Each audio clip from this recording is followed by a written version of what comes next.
Seja bem-vindo. Está começando o podcast Pelo Amor de Deus. Pelo amor de Deus! Pelo amor de Deus! Tá no ar, podcast Pelo Amor de Deus. Eu sou Ed The Drummer e eu acho que Jó não é assim tão paciente como todo mundo diz aí, né, Botega? Olha só, como diz em Jó 19:25, porque eu sei que meu Redentor vive e por fim se levantará sobre a terra. Olha ali, hein? Olha, hein? Muito bem, e hoje, né, Botega, como já comentamos aí, citamos, vamos falar sobre Jó em mais um episódio da série Personagens da Bíblia. Tá beleza, Edson! Você está escutando o podcast no site pelamordedeus.org.br, que vai ao ar sempre nas sextas-feiras, a cada 14 dias. Curta nossa fanpage em facebook.com/oficialPADD. Também siga no Twitter, através do @_PADD. Ou entre em contato conosco através do e-mail contato@pelamordedeus.org.br.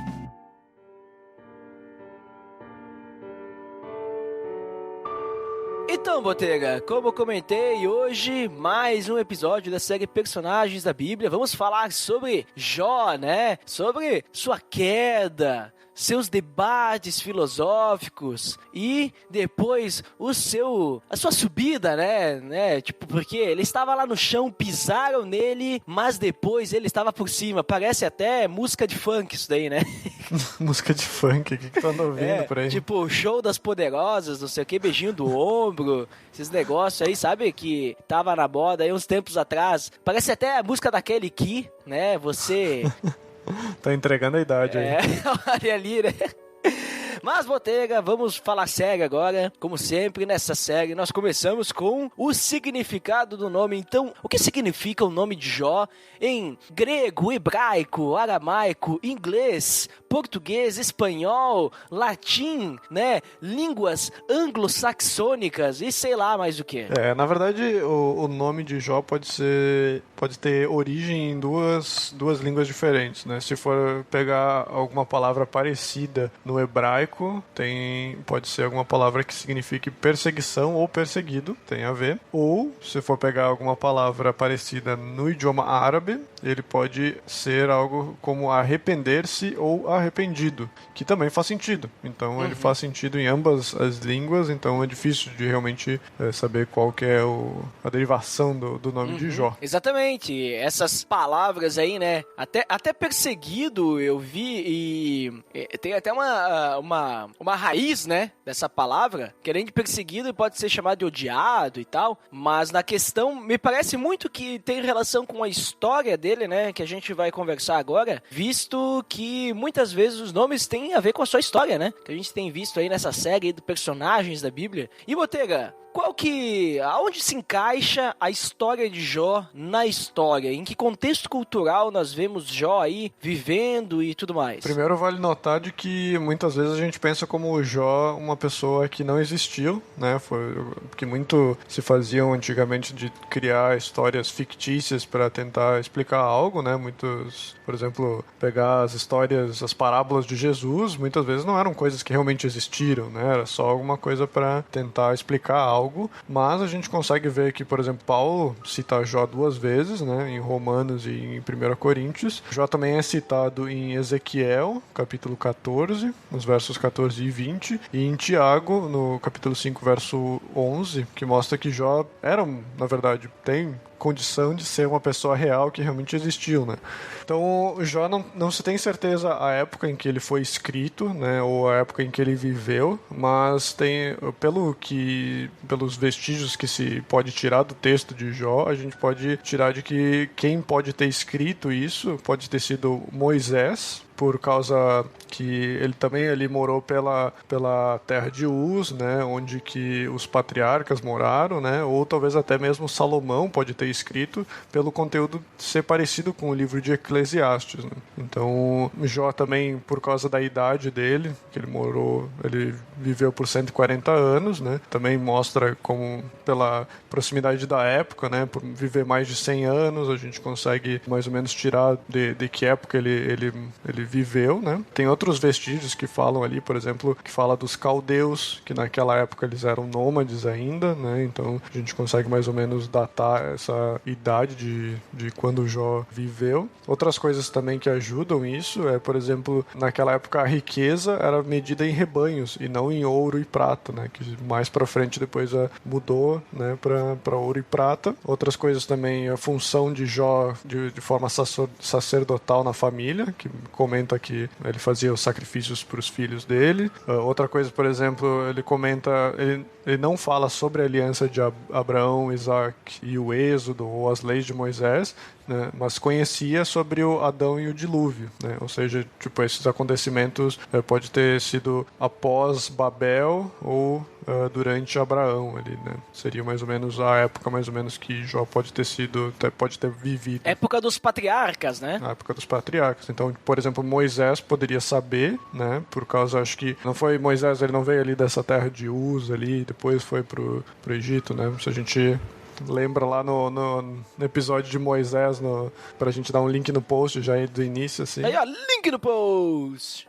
Episódio de Moisés. Mas é isso aí, mais ou menos essa época de Abraão ali, então, foi mais ou menos quando aconteceu essa história de Jó. Exato, até a forma como é escrito, né, linguagem e tal, sugere ali um ambiente ali nos patriarcas, né, nos dias dos patriarcas. E a gente percebe que até mesmo a localização, a gente tem vários argumentos ali, né, que nem tu comentou, na terra de Uz. Ele começa o livro falando isso, né, então, só que a gente não tem muita certeza aonde que é essa terra de Uz, né, hoje. Então, tem também até mesmo a localização, há um debate, há uma polêmica que não se tem certeza aonde está localizada essa tal terra de Uz, porque hoje a gente não tem a terra de Uz, né? Hoje, terra de Uz morreu, né? E aí a terra ficou pros filhos, aí ficou... Não, tô brincando, não é isso aí. Mas acredita-se que é uma área ali, talvez entre Damasco ou Rio Eufrates, né? No deserto árabe, ou pode ser até fronteira ali com Edom e tal, mas, né, não se tem muita certeza. A questão mesmo, Botega, que a gente tem que entender na questão cultural e histórica, é que Jó, ele era um homem muito rico, né? Parece que ele era um homem muito rico, ele tinha muitas posses. Ele era o homem mais rico ali da redondeza. O homem mais rico da redondeza não significa isso que ele era um rei, né? Porque às vezes as pessoas podem tratar ele como rei. Daqui a pouco então ele fosse o rei. Mas se ele fosse um rei, isso seria citado, né? Porque até mesmo o que acontece na história de Jó, a gente vai perceber que não tem muita relação, assim, ele ser um rei, né? As conversas e tal. Mas ele era um homem muito rico, né? A gente sabe que ele tinha muitas posses, ele tinha gado, terras e tudo mais, mas além de ele ser um homem muito rico, a Bíblia vai falar no início que o próprio primeiro versículo diz que ele era um homem íntegro e temente a Deus. Ele era alguém que era muito fiel a Deus. E, inclusive se desviava do mal. Se desviava do mal. E a gente vai perceber que ele mesmo, além de,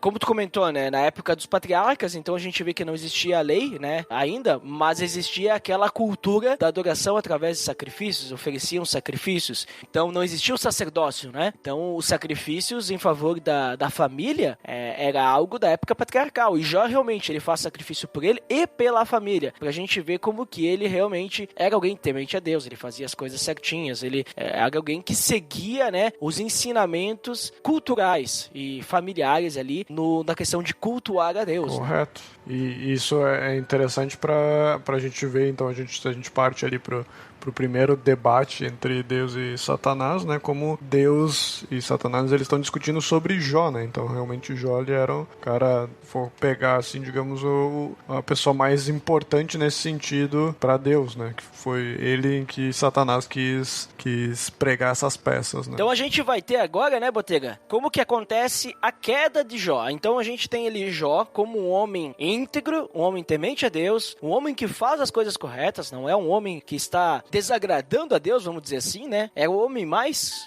íntegro ali, um homem que tinha muitas coisas, e aí ele vai acabar tendo uma queda. Então, comenta ali rapidamente, resumidamente, como acontece essa queda de Jó, se Jó fez algo, o que aconteceu aí? Vale notar que Jó, ele sabia que ele não era perfeito, claro, né? Que Ele, nos versos 24 do capítulo 6, 21 do capítulo 7 e 20 do capítulo 9, já demonstra que talvez ele tenha pecado também, como a gente falou ali também que ele já fazia os sacrifícios pelos pecados. Então, mesmo que ele sabia que ele não era uma pessoa perfeita, mas ele tentava, pelo menos, se arrepender dos pecados que ele tinha. Sim, se ele oferecia sacrifícios é porque ele pecava, né? Obviamente. Mas ele era um cara que ele seguia Deus, era temente, né? Então, as riquezas, né? Uma das coisas que a gente comentou ali também é que ele tinha alguns filhos, né? Ele era um homem casado.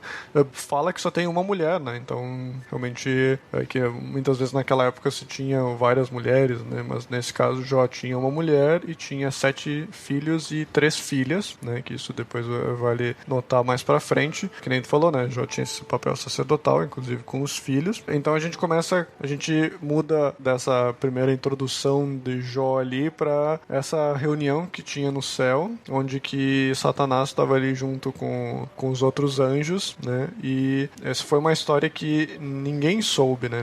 Deus não explicou pra Jó depois, e nem os amigos, nem os familiares, ninguém soube que Deus e Satanás estavam fazendo essa reunião sobre Jó, né? Então Satanás chega para Deus e fala que Jó só é íntegro dessa forma, como Deus fala para Satanás, que é porque ele é rico, ele é o cara mais rico ali da região. Então que se Deus tirasse dele toda essa riqueza, ele então blasfemaria contra Deus. Então Deus fala para Satanás que então tira todas essas riquezas dele, deixa ele sem nada, inclusive os filhos de Jó, que também podia contar como riqueza, né? Mas mesmo assim, depois de Satanás ter feito isso, Jó continuou adorando a Deus, né? Então, só que daí não terminou por aí, que daí Satanás, então, ainda mais uma vez foi lá para Deus e disse, aqui mesmo com a riqueza, ele ainda tem uma outra riqueza que é a saúde, né? Então, mesmo que ele sendo alguém saudável, ele ainda não blasfemaria contra ti, mas se tu tirasse também a saúde dele, ele seria contra Deus, né? Então Deus deixa com que Satanás então faça qualquer coisa contra Jó, mas que não tirasse a vida dele, né? Então Jó é tomado por tumores, que ele fala inclusive ali no livro que ele usava cacos de vidro para se coçar, né? Para ver quão difícil era essa enfermidade que veio sobre Jó, né? E, inclusive a esposa de Jó falou que ele deveria amaldiçoar a Deus, né? Que era o que Satanás estava querendo, e morrer, né? Porque ele chegou no fundo do poço, do cara que era um dos mais ricos da região, chegar a ser um cara que se coça com vidro e não ter mais nada, nem filhos, nem mais nada, né? Mas mesmo assim, Jó ainda estava adorando a Deus e falou que se a gente recebe o bem de Deus, por que a gente também não receberia o mal? É interessante, Botega, que quando acontecem essas calamidades, né, com Jó, ele perde tudo, primeira vez, segunda vez, a Bíblia comenta que Jó, ele não pecou, né, naquela questão, e ele não culpou a Deus de coisa alguma. A primeira vez que acontece, fala só isso, e na segunda vez diz que, em tudo isso, Jó não pecou com os seus lábios, ou seja, ele não falou, Deus, você, né, tirou as coisas de mim, não sei o que, mas ele reconheceu que Deus deu tudo pra ele, e então Deus pode tirar, né? Então ele ficou de boas. Eu acho que o problema que vai começar a acontecer com Jó, e a gente vai ver que o exemplo de paciência dele é mais com os amigos do que com Deus, né? Porque ele vai acabar se deixando levar pelos amigos para, digamos assim, questionar Deus. A gente percebe que isso só acontece por causa dos amigos, né? Porque ele tava de boas ali, ele tava sozinho. Quando vem a mulher, tu acabou de falar, a mulher dele vem, ele fica de boa. Não, peraí, não é bem assim, eu tô ok aqui. Ele fica de boa, né? Então, Jó está tranquilo com a sua situação, vamos dizer assim. Obviamente, ele tá de luto, ele não tá feliz, né, com aquilo, mas ele reconhece que Deus está no controle, né? Ele está entregue a Deus. O que for que Deus quiser, será, né? Isso, e agora, apesar de já todos esses problemas que aconteceu na vida de Jó, agora vem mais 3 problemas, né? Que são os piores, vamos dizer assim, porque são os que vão, entre aspas, calma lá, né? Vamos comentar um pouquinho sobre isso, mas os que vão direcionar Jó pra, digamos assim, questionar Deus, porque até então, que nem eu falei, Jó tava tranquilo. Então, esses 3 problemas aí, Botega, eu acho que é o problema que Jó não tava preparado, né? Eu acho até assim, Satanás diz, se tirar as coisas dele, ele não vai ser fiel a ti. Não, continua. Se tirar a saúde, não vai ser fiel. Continua. Então, eu acho até que são o fio do capeta esses 3 aí. Satanás colocou um outro problema ali, que era os amigos.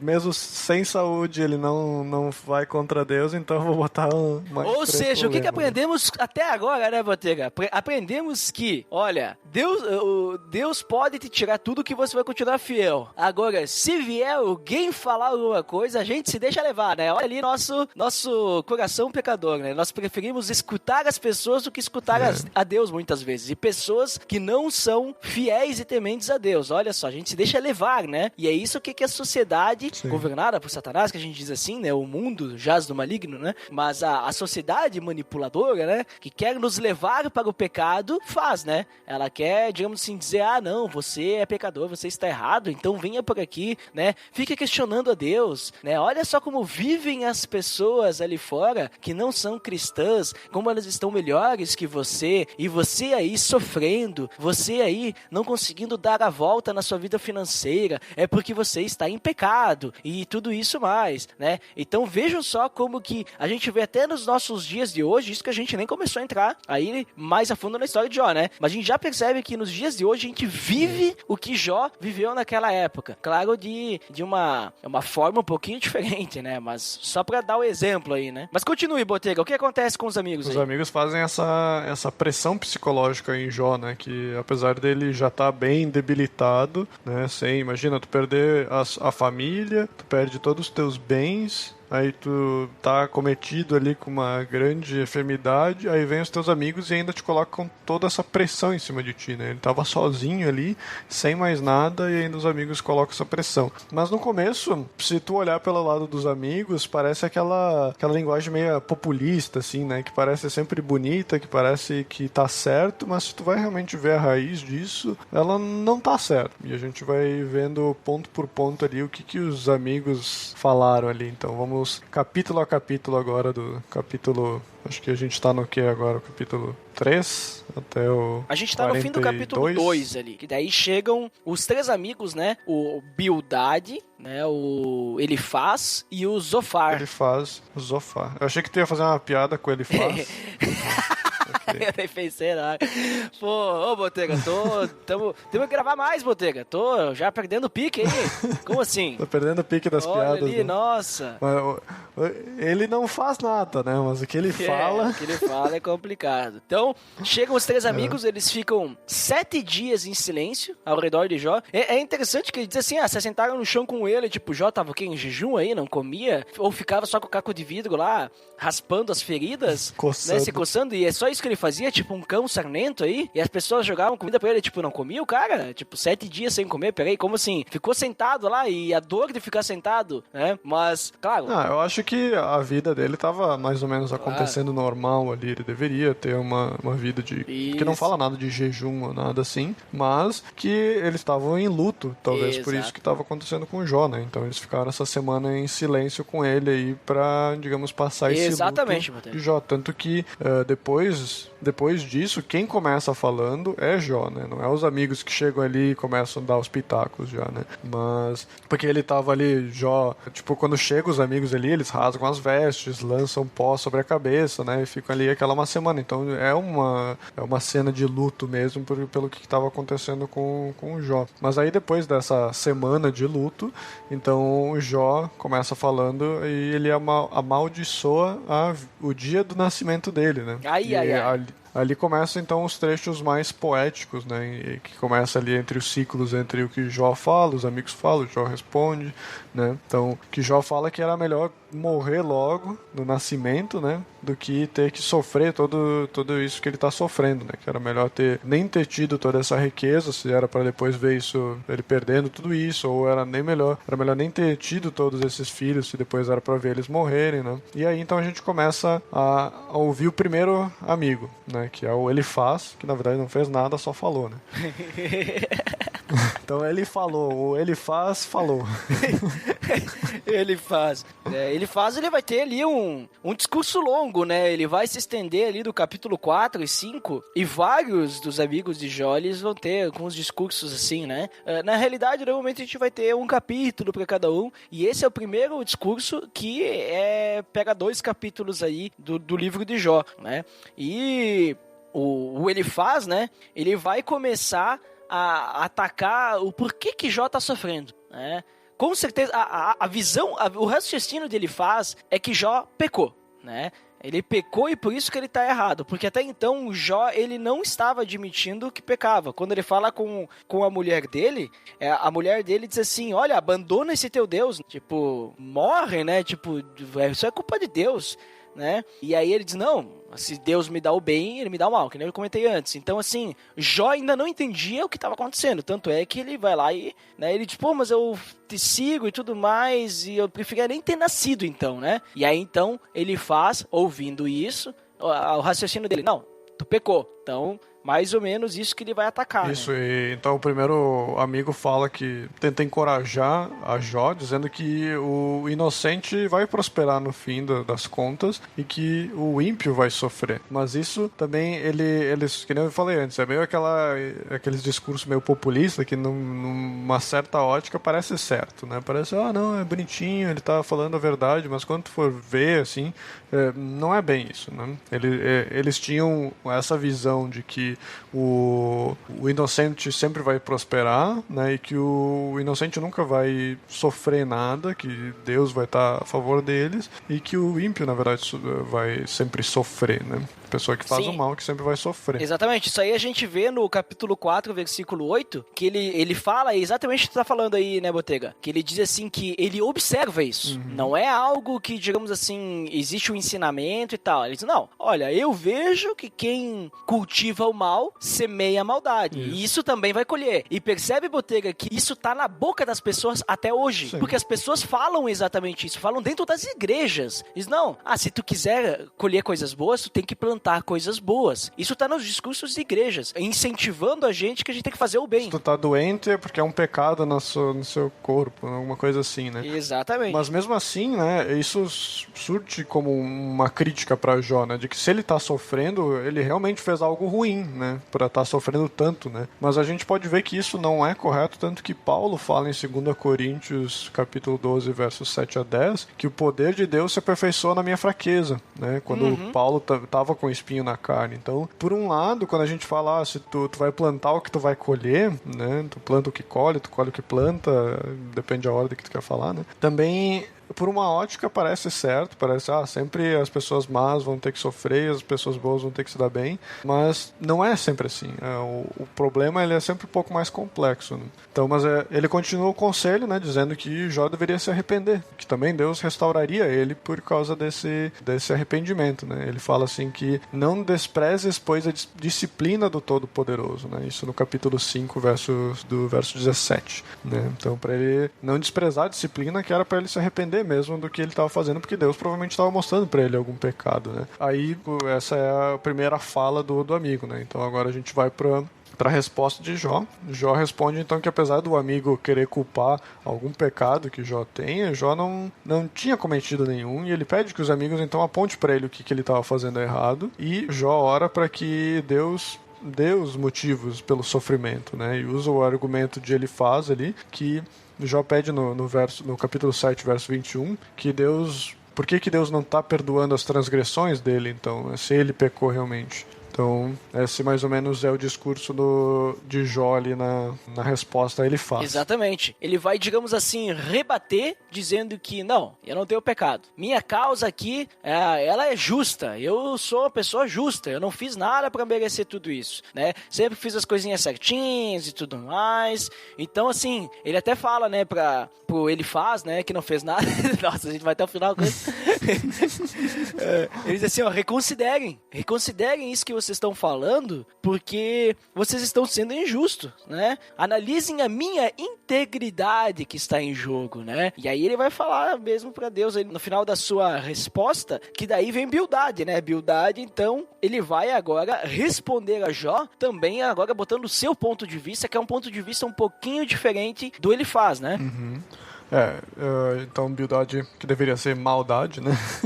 Nossa. Começar a fazer trocadilho com todo mundo. Fala com Jó, né? Que nem tu falou, o mesmo argumento que Jó deveria se arrepender do pecado. Então Jó responde... Então, tipo, ali de Bildade não foi muito complexo o que ele fala, né? Mas basicamente é esse, né? Que Jó também deveria se arrepender do seu pecado. E aí a resposta de Jó a Bildade é que, sabe que não se pode debater com Deus, como ele questiona ali no capítulo 9, verso 2, né? Como pode o homem ser justo para com Deus? Né? Ele questiona no verso 2 ali do capítulo 9 e depois ele continua, né? Deus destrói tanto o íntegro quanto o perverso, né? Ele fala no verso 22 do capítulo 9. Então, aqui Jó acusa a Deus de tratar os ímpios e os justos da mesma forma, né? Aqui a gente começa a ver que Jó tenta rebater o que a galera tá falando ali, e ele acaba gerando algumas críticas a Deus, assim, que depois ele vai se arrepender. Então esse é uma dos trechos em que ele se arrepende, depois lá nos últimos capítulos, quando Deus vem falar com ele. Sim, né? ele acaba colocando coisas na boca de Deus, né? E depois ele até vai... Porque assim, a gente percebe que ao mesmo tempo que Jó está falando com os amigos, ele também clama a Deus ao mesmo tempo, dizendo,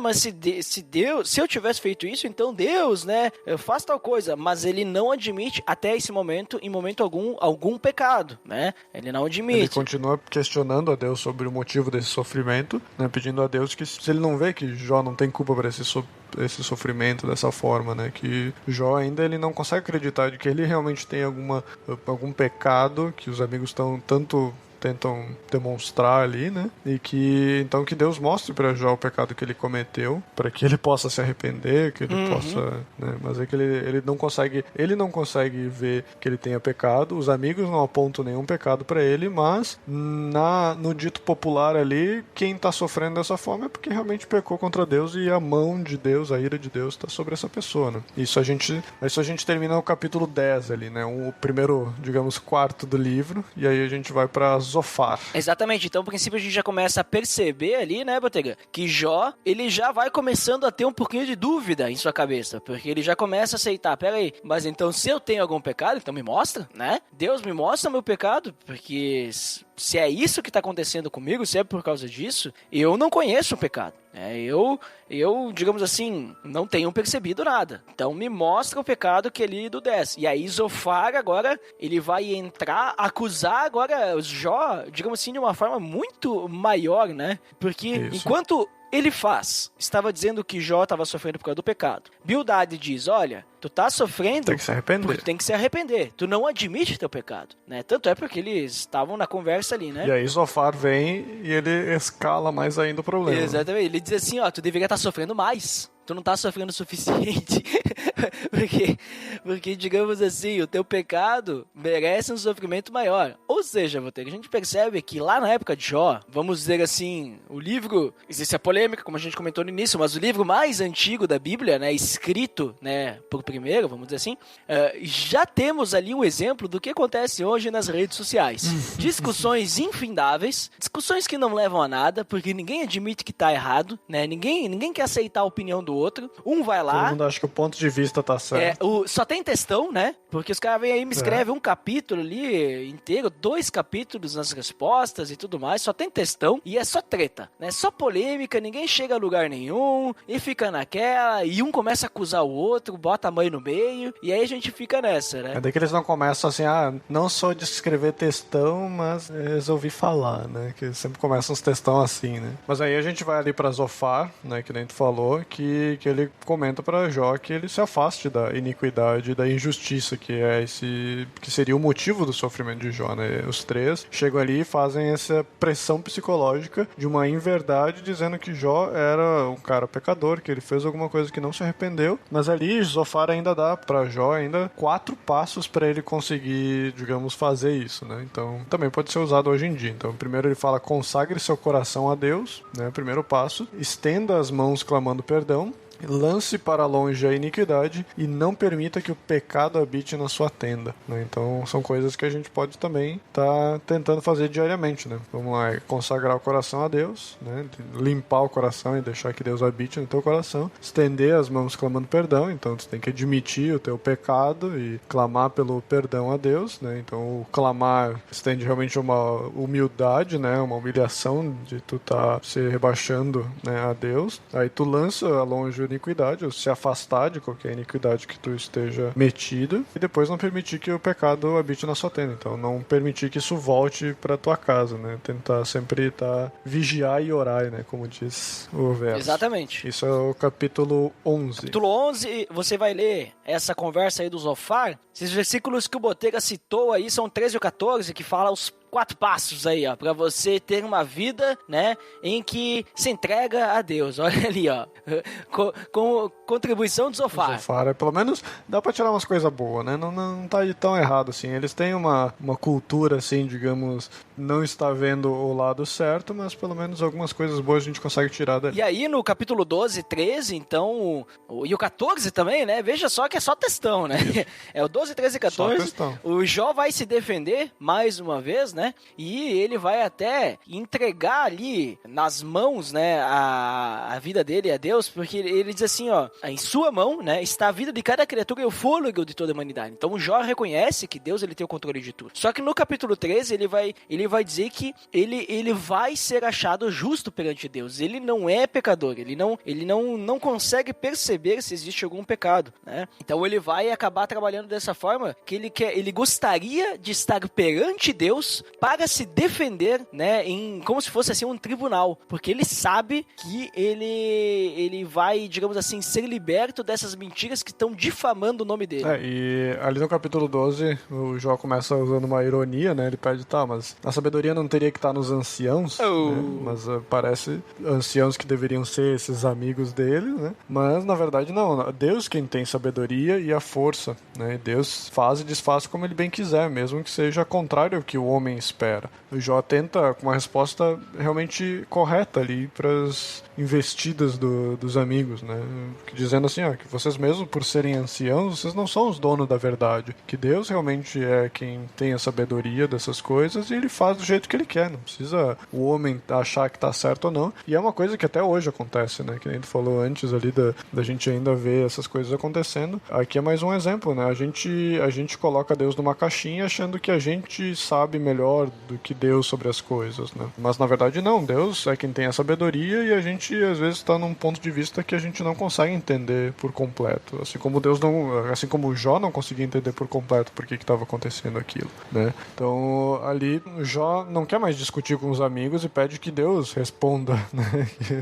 Que ele possa questionar a Deus, né? Que Jó possa questionar a Deus sobre a culpa para poder entender o motivo, né? Que a gente falou, né? Ele começa agora a querer estar num tribunal com Deus porque ele sabe que, digamos, ele vai se sair bem nesse tribunal, né? E no fim, ali no capítulo 14, se a gente pegaria os versos 1 a 14, é uma ótima reflexão ali, um trecho bem bonito, que é a parte em que Jó discursa sobre a brevidade da vida, né? Vale a leitura aí desses 14 versículos. E é exatamente isso, Botega. Esses versículos aí do capítulo 14 são bem interessantes porque eles têm algumas perguntas, né, que todo mundo se faz, né? E aí a gente começa a ver como Jó, ele pergunta algumas coisas que elas vão ser respondidas lá em Cristo. Uma dessas perguntas que Jó fala, ele vai dizer assim, no versículo 4, né? Quem pode extrair algo puro da impureza? E daí ele vai dizer, ninguém. Só que Cristo, ele responde isso porque, digamos assim, até mesmo da impureza, ele consegue extrair algo puro. Aonde que a gente vê isso aí, Botega? Assim como a gente pode ver ali em Romanos 5,12, né, Paulo que fala que todos pecaram. O homem não consegue por si, que nem tá falando ali, né, tirar algo bom onde que só há pecado, onde que nós só temos pecado. Mas Deus deu sua graça, o dom gratuito, que muitos se tornaram justos, né, que tira algo puro da impureza, né. E isso em Efésios 2,3, Paulo também fala que andávamos na inclinação da carne, mas nosso misericordioso Deus tirou algo puro da impureza, nos deu vida em Cristo. né? Então, a resposta, digamos ali, né, como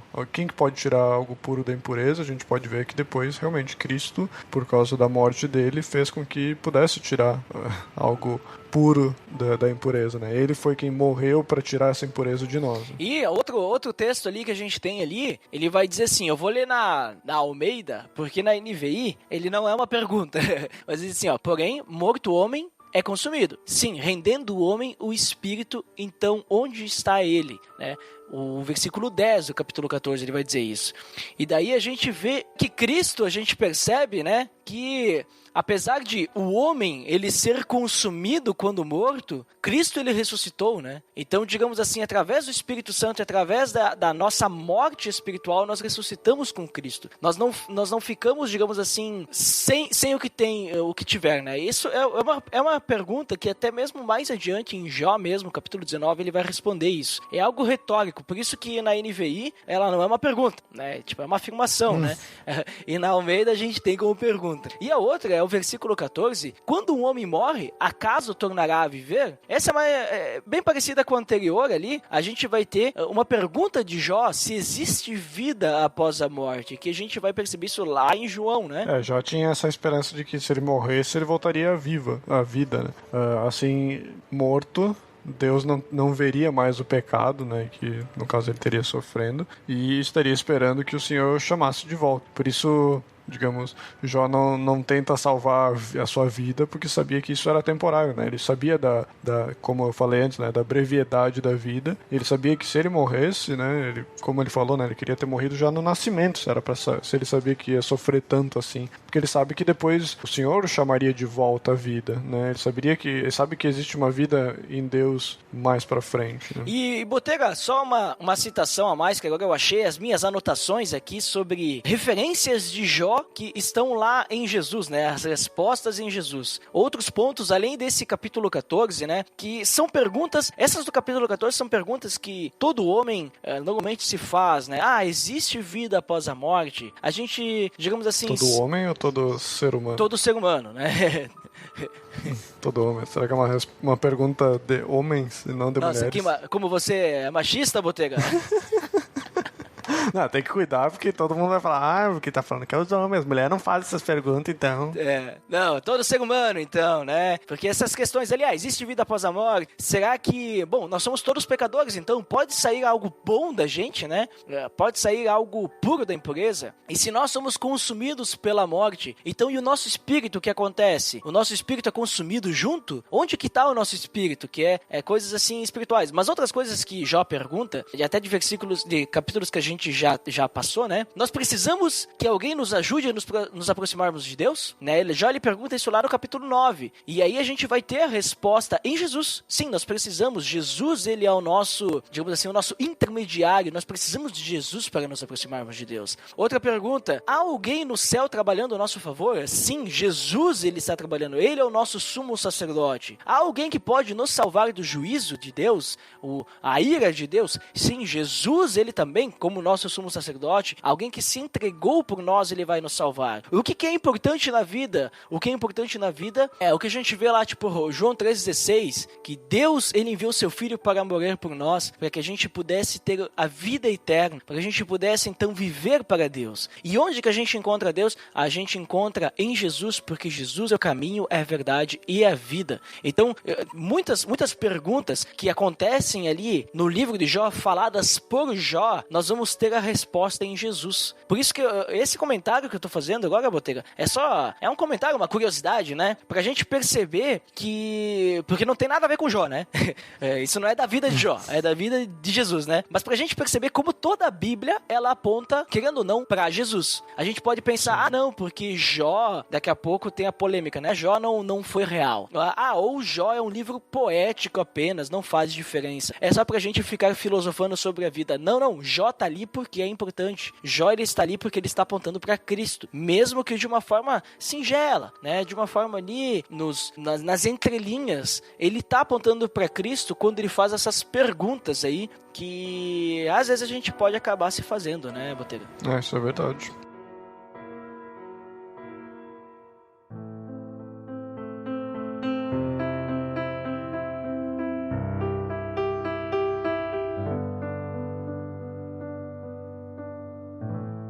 Mas, Botega, então agora nós finalizamos aí a primeira rodada do debate presidencial aí, né?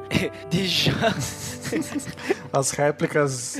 ainda não, agora nós vamos ter as tréplicas, né? Porque os caras, eles vão bater na mesma tecla. Vai começar com ele faz, que não faz, só fala. Nossa. Por que tu foi falar, Botega? Agora eu vou ficar com esse negócio aí na cabeça. Mas vai começar com ele faz, que do capítulo 15, ele vai continuar condenando. Não, você tá com pecado, né? A sua própria boca condena você, não a minha. Os seus lábios depõem contra você. Ele vai dizer assim que o próprio Jó, no que ele fala, ele tá demonstrando que ele está com pecado, né? Ele vai dizer assim: se tu continuar vivendo desse jeito, se tu não aceitar, tu vai continuar desse jeito pra sempre, né? Então ele tá condenando Jó mesmo, né? Então ali no capítulo 15, a gente volta pro que o Elifaz estava falando, e ele vem ali com fortes afirmações sobre a queda do homem, né? Vale ler os versos 14 e 16, né? Onde ele fala que nem os céus são puros aos olhos de Deus, né? Principalmente por causa dos anjos caídos ali, como a gente pôde ver na reunião de Deus com Satanás, né? Então, nem mesmo os céus são puros aos olhos de Deus, por causa que Satanás estava ali no meio da galera, né? Tava ali junto do pessoal. Aí Jó, então, continua a resposta dele, isso já no capítulo 17, né? Jó continua respondendo os amigos falando que eles não têm ajudado, não estão ajudando aí com todo esse problema que Jó tá passando, né? E que foi Deus que jogou ele nessa situação, né? Até meio difícil essa acusação, né? De dizer que foi Deus que fez ele nessa situação, né? Mas que Jó já tá cansado de todo esse sofrimento e que a única coisa que ele espera agora é a morte, né? Ele já desistiu, jogou pras cobras, que nem a gente diz, né? Mas mesmo assim, né? Os amigos não cansam dele. Os amigos falam ali no capítulo 18 que o Jó é perverso, né? Que ele não conhece a Deus, na verdade, né? Bildade fala para Jó de que Jó não conhece a Deus, né? Que são eles que conhecem. Exatamente. Ali o Bildade, ele vai continuar o discurso dele, né? Olha, a não ser que tu se arrependa, né? Tu vai sofrer essa destruição, tu vai morrer, e a gente percebe ali um discurso bem legalista, né? Tipo, continua com a mesma ideia. Se arrepende, admite que tu pecou, senão tu vai continuar assim. Sim, ele ainda tá querendo dizer que Jó é errado, que Jó não conhece a Deus e que eles estão certos porque eles veem que as pessoas que têm pecado sofrem desse jeito. Mas daí Jó no capítulo 19, então ele atinge o ápice da fé, né? Quando ele fala que Deus é o seu Redentor, né? Tanto que gostaria que suas palavras fossem registradas para que todos soubessem que ele não havia pecado nessa proporção de sofrimento, né? Interessante, né? Que ele fala que ele gostaria que as pessoas lembrassem dessas discussões e de que Jó estava falando, né? E que bem no fim acabou acontecendo, né? E então a gente vai ali pro capítulo 20, onde que a gente fala do Zofar. Zofar eu não fiz nenhuma piada ainda, né? Porque eu já fiz do Elifaz, que não faz, só fala. O Bildade, que deveria ser maldade. O Zofar, ele fazia o fundo musical das conversas tocando chofar. Não, eu ia dizer que ele só tava ali pra zoar, né? Ah, claro. Boa, melhor que a minha. Boa, gostei, Botega. Acho que é por aí, hein? Porque o Bildade só falava da maldade e o Zofar tava ali só pra zoar, né? Sim, porque o Zofar dizia, ele vai continuar a ideia dele de que ele tinha que sofrer mais ainda. O ímpio tinha que ser pior, né? Ímpio... Aí ele vai falar aí no capítulo 20, né, que Jó, sobre Jó ser ímpio, né, e que a alegria do ímpio é momentânea. Então que realmente Jó teve lá seu tempo de riqueza e tal, mas aquilo lá foi momentâneo, que agora ele tem que sofrer mesmo, porque esse é o destino do perverso, né? Sim, ele vai citar ali uma lista de coisas que o perverso tem que sofrer, né? Tipo, ele vai enumerando ali, dizendo, tipo de boas, assim, ó, isso aqui não é comigo, tá? É só contigo aí, então... Tu que é o ímpio. Tu que é o ímpio, tu que é o pecador aí, né? Sabe, me parece, o Zofar me parece muito os fariseus, né? Na época de Jesus, né? Jesus, ele atacava bastante os fariseus por causa disso, que eles se achavam os bambambam, mas eles também não eram perfeitos, né? Sim. Só acusavam os outros, né? E aí no capítulo 21, então, Jó continua falando sobre como o perverso prospera, enquanto o justo muitas vezes não tem experimentado as mesmas coisas, né? Então, falando em que muitas vezes acontece o inverso, né? Que o ímpio acaba tendo as riquezas e experimentando experimentando coisas boas e às vezes a pessoa justa acaba continuando sendo pobre, sendo sem muitas riquezas, né? Essa é uma pergunta, Botega, que muitas pessoas cristãs hoje também fazem. Muitas pessoas que estão começando na fé e dizem assim, por que aquele cara pecador, ele é rico e tem de tudo e não sei o que, né? Mas a gente sabe que Deus faz nascer o sol sobre os justos e os injustos, né? Então, não vem a nós decidirmos isso, né? Quando eu penso nessas coisas assim, o cara é pecador e o cara é rico, e aí tem muito cristão ali fazendo a obra de Deus e é pobre, né? Eu penso, pobre é o cara que só tem dinheiro, né? Exatamente, Botega. O cara só tem dinheiro, ele só tá... A única coisa que ele tem essa vida, esse dinheiro, por mais que o cara tenha muita riqueza, o pobre, por mais que seja pobre, mas seja cristão, ele tem muitas riquezas no paraíso, né? Ele tá acumulando riquezas na outra vida, né? Quando ele estiver com Deus, não aqui. Exatamente. Enquanto as casas, né, dessas pessoas ricas, as suas mansões, elas permanecem depois de uma tempestade, o cristão lá, pobre, que vive no barraco, né, a casa espiritual dele, ela resiste eternamente contra o pecado, contra o mundo e o maligno, né? Porque elas são construídas sobre a rocha que é Cristo, elas não são construídas sobre a areia, né? Que nem diz a musiquinha, né? Não construa a sua casa na areia. Isso é clássica. Então veja só. Todo mundo cantando. Né? Isso aí. Então, essa que é a diferença, né? Eles estão se apoiando no dinheiro, né, em vez de se apoiar naquilo que realmente não vai desandar, né? Até porque a Bíblia fala, né? Ninguém pode servir a dois senhores, a Deus e ao dinheiro, né? Então, não é que o cristão tem que ser pobre, né, Botega? Não é isso. Não é isso. Mas, assim, prosperidade não é sinal de fidelidade a Deus. É isso que a gente quer dizer com isso. Né? É isso aí. Então, a gente vai ali pro capítulo 22, né? Então, a cada rodada de conversas que a gente vê ali, né? A gente terminou mais uma rodada de conversas. As palavras dos amigos começam a se tornar cada vez mais fortes, né? Tentando mostrar algum pecado de Jó. E ele fala que Jó se converta a Todo-Poderoso, né? Duvidando da própria fé de Jó, ali no capítulo 22. E aí, no capítulo 23, Jó então quer apresentar a queixa dele a Deus, como eu falei antes também, né? Como ele queria um tribunal onde que ele pudesse apresentar se defender de toda essa injustiça que está acontecendo com ele, pois crê que Deus ouviria a Jó. É legal o 13, né, Botega? Ele diz assim, mas falando de Deus, né? Mas ele é ele. Quem poderá fazer oposição? Ele faz o que quer, né? Então ele ele quer as coisas, só que, não, eu não controlo Deus, né? Deus faz o que quer, né? Mais ou menos isso. Aqui a gente já passa da metade do livro, né? E agora estamos no capítulo 24. Então Jó também fala que os perversos serão punidos mesmo que se fossem exaltados por um pouco tempo, tentando usar essas mesmas ideias aí de riqueza em comparação com quão puro é a pessoa, né? Mas que só era necessário um momento oportuno da sabedoria de Deus, que ele determinaria o que era errado, que fosse corrigido, assim. Então ele só precisava esse tempo momentâneo com Deus aí para conseguir que ele pudesse então demonstrar quão correto ele estava, né? Esse capítulo 23 e 24, Botega, a gente pode ver que Jó ele acaba reclamando, né? Que Deus é um Deus distante. Deus é um Deus que não pode ser achado, né? É um Deus que, digamos assim, tem difícil acesso. Que nem eu falei antes, hoje a gente tem Jesus, né? Então é um acesso muito mais fácil. Mas ele estava reclamando disso. Então, ele continua convencido ali de que Deus ele não consegue mudar a sua vontade, né? Pela questão, assim, ele fala sobre sua fé e sua visão, ele não consegue mudar. Então, apesar de ele estar sofrendo ali com a pobreza, né, a injustiça, né, que ele está vivendo, ele sabia que Deus ele queria seu bem e a sua salvação. Só que ele continua nessas dúvidas, né? Ele diz, não, sim, mas eu sei que Deus é bom, mas só que Deus não quer me julgar, Deus está me deixando aqui nessa decadência aqui e eu não sei por que eu tô aqui, né?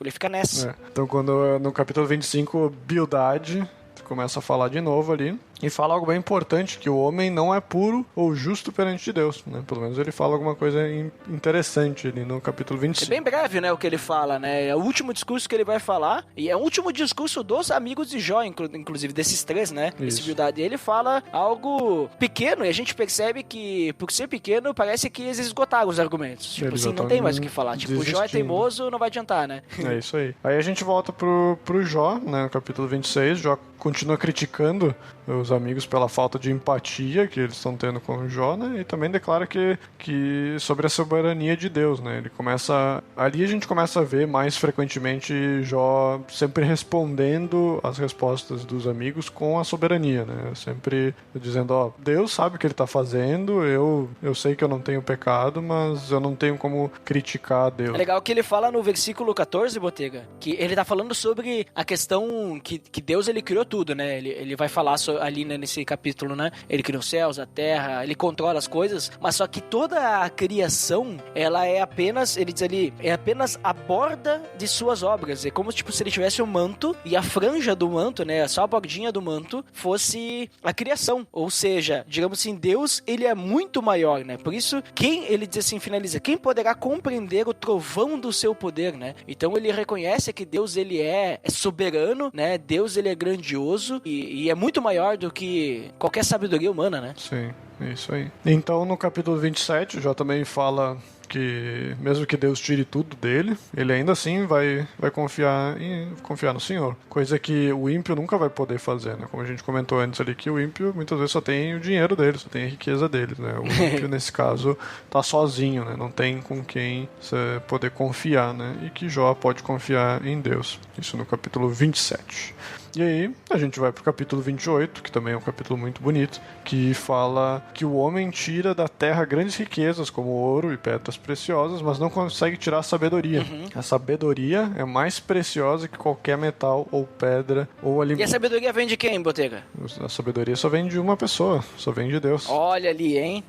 Qualquer sabedoria que a gente aprende, por mais que seja de um ímpio, ela só pode vir de Deus, né? Não tem nada que a gente aprenda que não tenha passado por Deus antes, né? Então, ali no fim do capítulo, então, Jó fala que o temor do Senhor é a sabedoria e que o apartar-se do mal é o entendimento. Então, isso é um bom conselho aí pra gente ter todo dia. Escreve na porta da geladeira aí, o temor do Senhor é a sabedoria e o apartar-se do mal é o entendimento. Então, se a gente aprender a ter temor a Deus, isso vai ser uma sabedoria muito importante para nossa vida. Isso aí. Agora o 29 e o capítulo 30, né? Então Jó, ele vai lembrar das suas alegrias, né? Dos seus tempos antigos, né? Ele vai dizer que ele tem saudades do tempo que Deus cuidava dele, que ele tinha a direção de Deus, e depois também ele vai acabar lamentando sobre a miséria que ele caiu, né? Porque de certa forma, né, Botega, se a gente for analisar, tirando toda essa conversa, a gente for voltar lá pro início, né? Jó, ele não mereceu as punições que ele recebeu, né? Ele era um homem temente a Deus, ele era inocente, né? Ele não tinha culpa, né, por estar sofrendo aquilo, porque a gente viu o que aconteceu lá no início, né?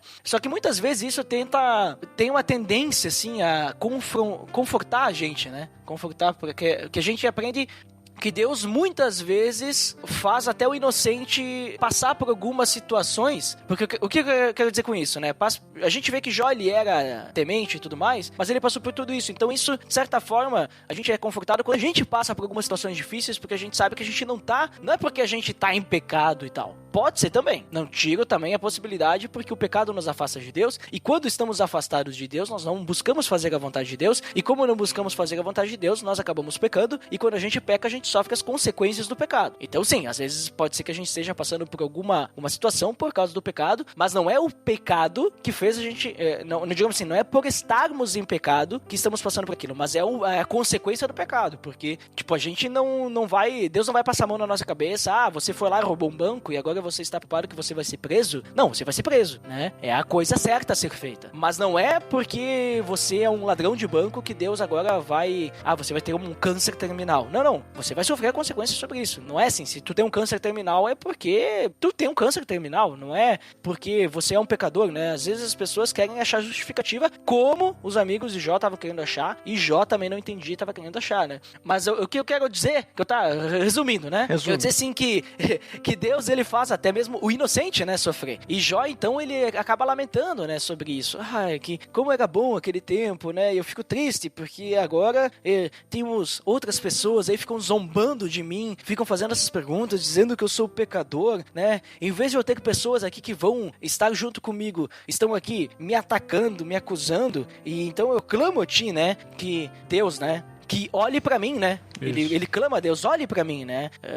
Tu volta pra mim com toda a tua mão, toda a tua ira, com toda a tua dureza, mas eu gostaria que tu me pegasse na mão e me mostrasse a coisa certa, me mostrasse o que tá acontecendo realmente comigo, pra mim poder ter uma vida como era uma vez, né? Mais ou menos isso que Jó faz, certo? Isso, aí depois no capítulo 31 ele também dá os exemplos da sua integridade, né? Que é coisas que ele era puro, né? De olhar, de como ele não olhava pra mulher de forma errada, como ele ajudava a viúva, ou de colocar esperança em outros deuses, né? As coisas assim que ele deu exemplos ali de como ele era puro nesse sentido, né? Então assim, Botega, a gente vê que os 3 amigos aí pararam de responder Jó, cansaram, né? Viram que não dava, porque Jó era calvinista e os amigos eram arminianos e tava tentando convencer Jó né? E aí criou-se tudo. Só que aí entra outra pessoa ali, né? Que é um almiraldiano que vai tentar dar um equilíbrio com a situação aí, né? Não, que é o cara mais novo. É o cara mais novo.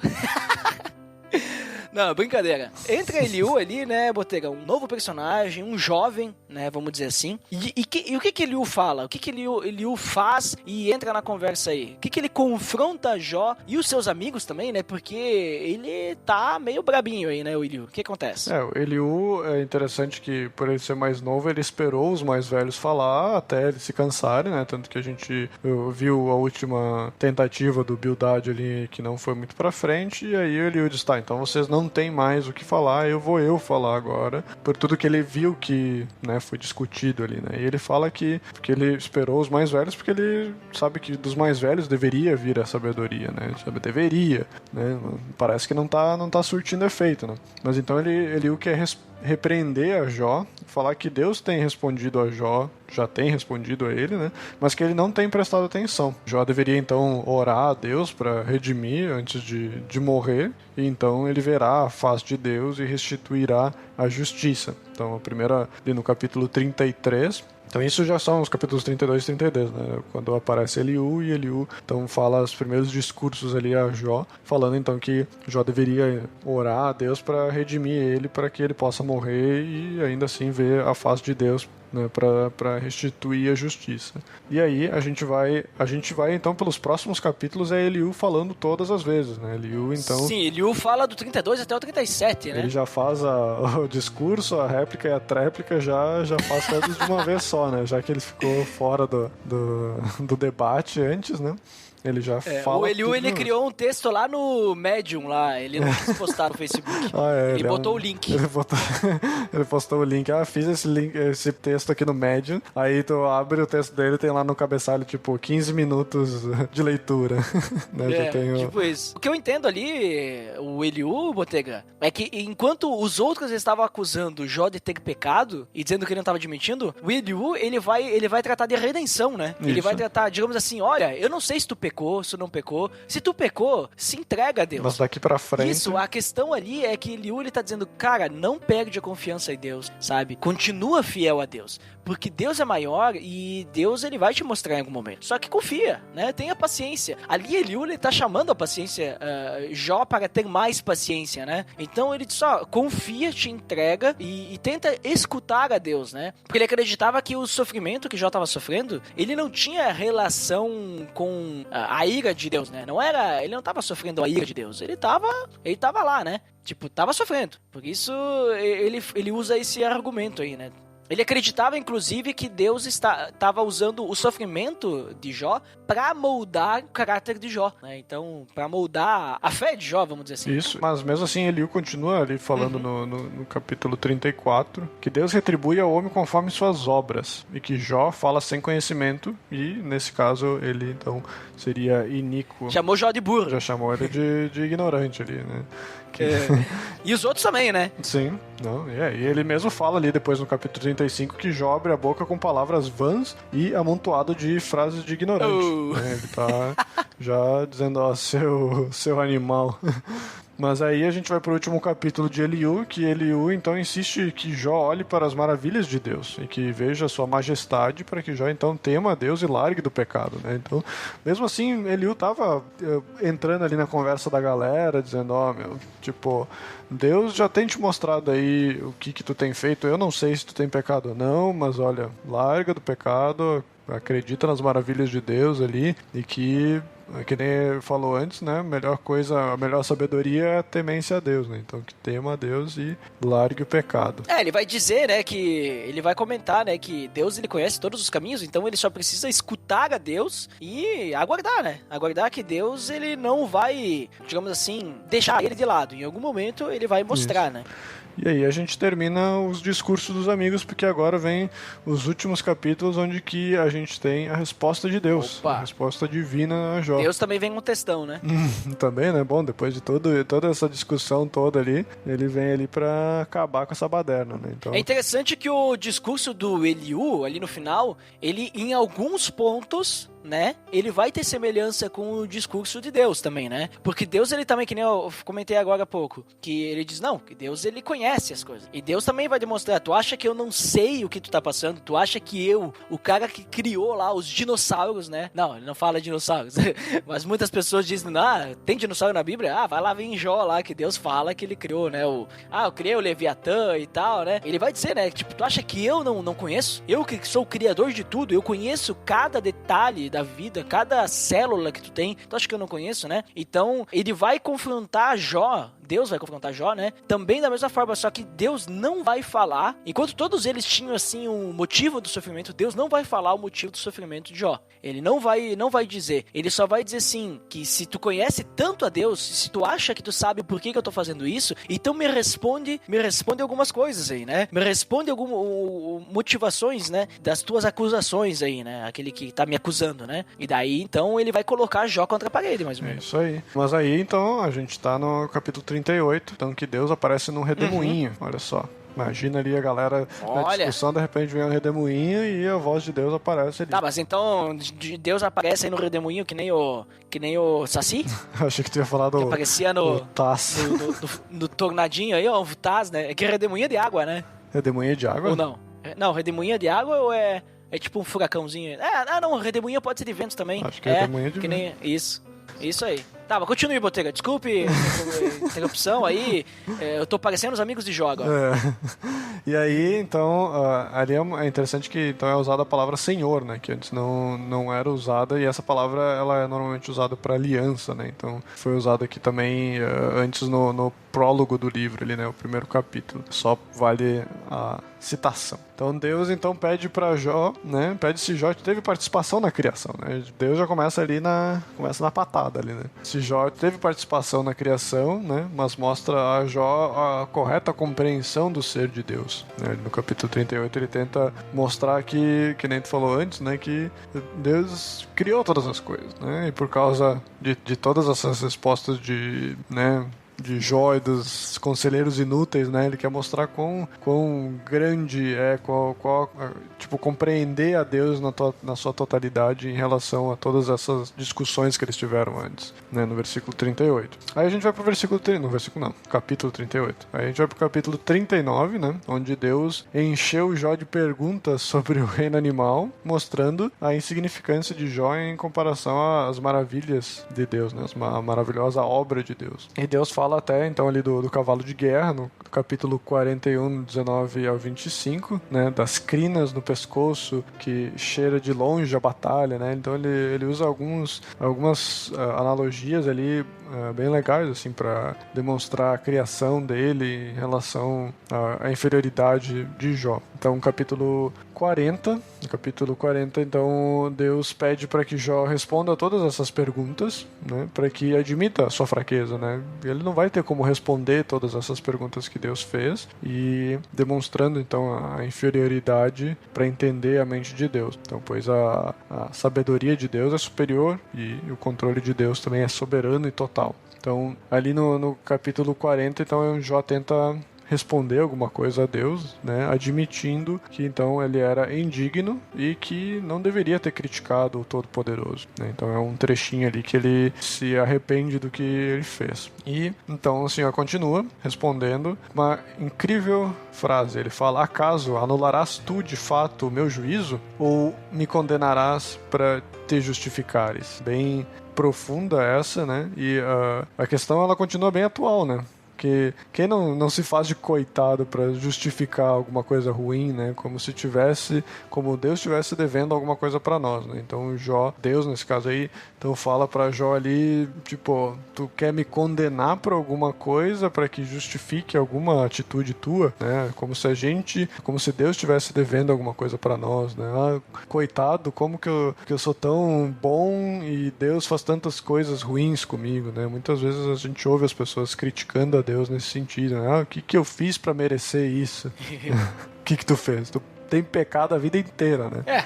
Só faltava tu querer me dizer o que tu tem feito pra merecer isso, né? A gente não merece o perdão, na verdade. A gente não merece. A gente não merece. Isso mesmo. Então ali nos versos 8 a 14 do capítulo 40, Deus pede pra Jó que se ele sabe tanto, que ele deveria então assumir o lugar de Deus, né? Já que ele é o que entende de todas as coisas, que ele sabe que não tem pecado, que sabe de todas as coisas ali, então, tipo, toma aqui, ó, toma o controle então, né? Tentando colocar Jó no lugar dele ali, por mais que, como a gente viu até agora, Jó era o homem íntegro, Jó não tinha pecado, ou se ele tinha pecado, ele sempre teve se arrependido e feito os sacrifícios dele, mas depois de toda essa discussão com os amigos, foi como que eu disse antes, né? Foi como aquela pressão psicológica em cima dele, que ele acabou falando coisas a mais, que depois Deus vem e repreende ele, né? E aí, então, nos capítulos 40 e 41, Deus dá exemplos de animais, né? Ele dá primeiro o exemplo do hipopótamo,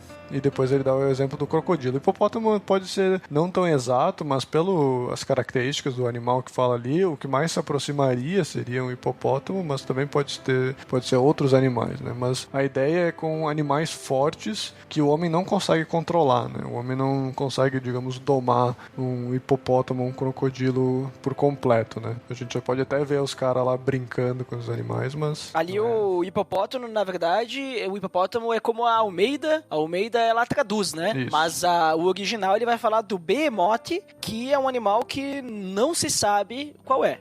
Aí tradicionalmente diz que é o hipopótamo, mas pode ser qualquer coisa, né? Só pra deixar claro, pode ser qualquer animal. É um animal grande e parece ser um animal assim que ele é meio... que é tipo... Ele vive tanto na água quanto na terra, né? Que ele dá vários exemplos ali, então o hipopótamo é o que mais se aproximaria disso. Se a gente fosse... Da mesma forma, o crocodilo. O crocodilo, a Almeida vai dizer que é o crocodilo, mas no original é o Leviatã. E o Leviatã também é um animal que a gente não tem conhecimento, mas ele é um animal marinho e ele é incrivelmente grande. Então pode ser que não seja um crocodilo, mas aí a tradução da Almeida botou lá crocodilo, né? Muitos dizem que esse seria um exemplo de um dinossauro, né? Até o behemoth, né? Digamos assim, não que é o dinossauro específico, mas são animais grandes que existiam na época da criação, aí talvez até de Jó, mas era algo que Jó tinha conhecimento e que hoje não existem mais. Não veio o caso da discussão aí, mas só pra ficar claro pra ninguém depois vir nos comentários e dizer, vocês falaram em crocodilo, falaram em hipopótamo e tal. Sim, a gente sabe que tem essa polêmica, a gente sabe que tem isso aí, não se sabe o que é, mas não veio o caso porque ali, Botega, você está falando que Deus está falando de animais que Jó conhece, são animais grandes, animais fortes. Como se a gente fosse trazer pro dia de hoje, se a gente fosse pensar hoje isso acontecendo, talvez a gente usaria esses animais como exemplo, né? O hipopótamo, o crocodilo, que é animais fortes isso aí. E que a pessoa não consegue controlar. Ela vai lá botar uma cordinha no animal selvagem lá e o animal, pronto, é teu, virou um cachorro, né? Que pula nas tuas pernas. É isso que Deus está querendo tratar com o Jó, né? Então, pra gente entender, fica mais fácil a gente fazer essa comparação aí, né, Botelho? Isso. Então, se Jó ia conseguir controlar algum desses animais, né? Ele até dá alguns exemplos ali das características dos animais, né? Mas que nenhum desses animais, eles não conseguiriam tipo, se eles não conseguiriam controlar nem esses animais que são, digamos, animais fortes, quanto mais a Deus, né? Toda essa contenda que ele estava tendo, né? Que Jó estava querendo fazer, era como se ele quisesse controlar a Deus, né? Que ele quisesse domar a Deus de alguma forma, né? E Deus vem e diz, olha esses animais que eu criei, tu não consegue nem controlar esses, que imagina eu, né? Mas aí Deus continua, né? Quem primeiro deu a mim para que eu haja de retribuir, né? Então mostra também ali como Deus é dono de tudo. Ele não teve alguém antes de Deus que, digamos, essa outra criatura criou essas coisas e deu para Deus e Deus continuou. Não, Deus está falando, quem que deu para mim primeiro para que eu possa retribuir, né? Que eu tenha que pagar alguma coisa para alguém? Não, ele está dizendo, eu sou o dono de tudo. Isso também foi citado ali em Paulo, em Romanos 11, no verso 35.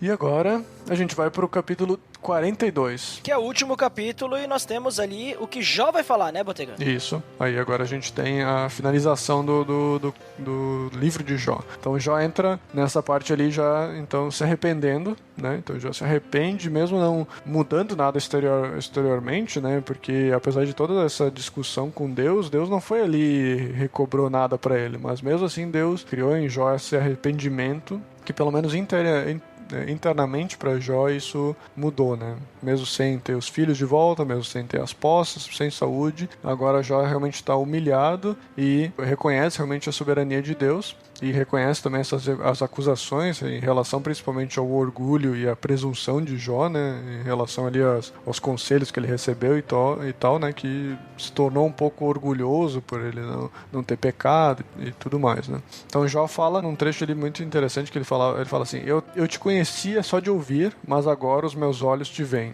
E os meus olhos te veem não quer necessariamente dizer que ele viu a Deus, tanto porque Deus aparece num redemoinho, ele não parece personificado, né? Mas ele está falando ali dos olhos da fé dele. Então agora realmente ele consegue ter uma visão de Deus muito mais clara que antes ele, digamos, só ouvia. Então alguém falou para ele de Deus, mas agora realmente ele ouviu da voz de Deus e ele pôde realmente compreender a soberania de Deus, né? Então ele compreende a grandeza, a majestade, a soberania e a independência de Deus também. No final a gente percebe que Jó parece entender, né, Botega? Isso. Parece que agora, apesar de todos esses problemas, ele aprendeu mais de Deus, né? Ele, apesar de Satanás ter tentado ele, o tiro saiu pela culatra, né? Porque ele já era um homem íntegro, a gente pode até dizer que pode ser até a pessoa mais íntegra que tinha naquele momento ali, mas depois de todas essas tentativas do nosso inimigo para rebaixar Jó, né? Colocar ele numa posição que amaldiçoasse a Deus, pelo contrário, ele acabou conhecendo mais a Deus, se tornando mais íntegro, né? Agora ele conhece, ele viu a Deus de certa forma. No caso, então, Jó, ele acaba, digamos assim, dizendo que ele não entendia, por isso que ele falou isso, mas agora ele conhece a Deus, né? Que nem tu acabou de falar. E é interessante, Botega,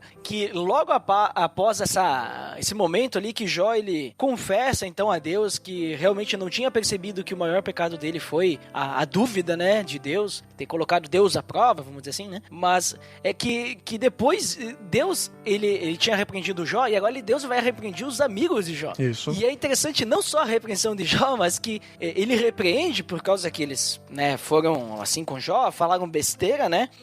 Deus diz que tá indignado porque eles não falaram a verdade pra Jó, não falaram que era certo, né? Sobre Deus. Eles entenderam de uma forma diferente o que Deus tinha pra Jó. E daí ele pede pra Jó fazer um sacrifício pra perdão dos pecados dele, né? Então, digamos assim, Deus pede pra Jó fazer, não pra eles e tal, né? Isso que eu achei engraçado, interessante, né? Como Deus, ele tinha realmente perdoado Jó já. E então agora, não, Jó, você é um homem íntegro, eu reconheço o seu arrependimento, sua confissão e tudo mais. E agora, então, vai lá e sem remorso algum, né, entrega esse holocausto, né, aos teus amigos aí, né. Claro, eles que tinham que providenciar os novilhos, né, mas a questão é que Jó tinha que fazer esse procedimento aí, né. Isso mostra também como Jó também perdoou os amigos, né? Porque ele ia ter que fazer isso pelos amigos, por mais que os amigos foram lá, apontaram tudo aquilo ali, mas aí eles tiveram que receber esse puxão de orelha de Deus e deram 7 novilhos, 7 carneiros, e ainda receberam esse holocausto que fala aí, ele é o que é especificado lá em Números, capítulo 23, verso 1, né? Que já determina aí essa numeração de sacrifício, né? O livro, então, ali aponta a necessidade de sacrifício pelo pecado e também a oração, né? Que fala que Jó tinha que orar pelos amigos dele. Que foi, então, também algo que foi cumprido em Cristo, né, que também está vivo para interceder por nós. Então Cristo foi o sacrifício e ele tem intercedido por nós como Jó intercedeu pelos amigos. Exatamente. E depois, então, a gente encerra a vida de Jó ali, dizendo que Deus, ele fez Jó próspero, né, novamente, né, deu tudo em dobro para ele, então tudo que ele tinha, e inclusive deu lá para ele 7 filhos e 3 filhas, né, dizendo que as filhas eram as mais bonitas de toda a região, e creio eu, Botega, que a mulher que Jó tinha agora não era a mesma, né? Não fala aí se era a mesma, mas espero que não seja a mesma, por causa que a primeira mulher lá parece que não é muito legal, não. A primeira mulher dizia que Jó tinha que morrer, né? Ele, né, tava lá, só atrapalhou em vez de ajudar. Mas agora vem uma pergunta aqui pra ti, ó, pra ver, vamos ver se tu tá ligado. Ele fala aí nesse trecho que Deus deu tudo em dobro pra ele, né? Então se tu for ver os números de rebanhos que ele tinha lá no primeiro capítulo, ele vai ter todos em dobro aí nesse último capítulo, né? Mas o número de filhos é o mesmo. Antes ele tinha 7 filhos e 3 filhas, e agora ele teve de novo 7 filhos e 3 filhas. Então, se ele deu tudo em dobro, por que o número de filhos não tá em dobro? Olha ali, Botega, boa pergunta essa. Essa é uma pergunta capciosa aí que agora, nesse momento, você me pegou, né?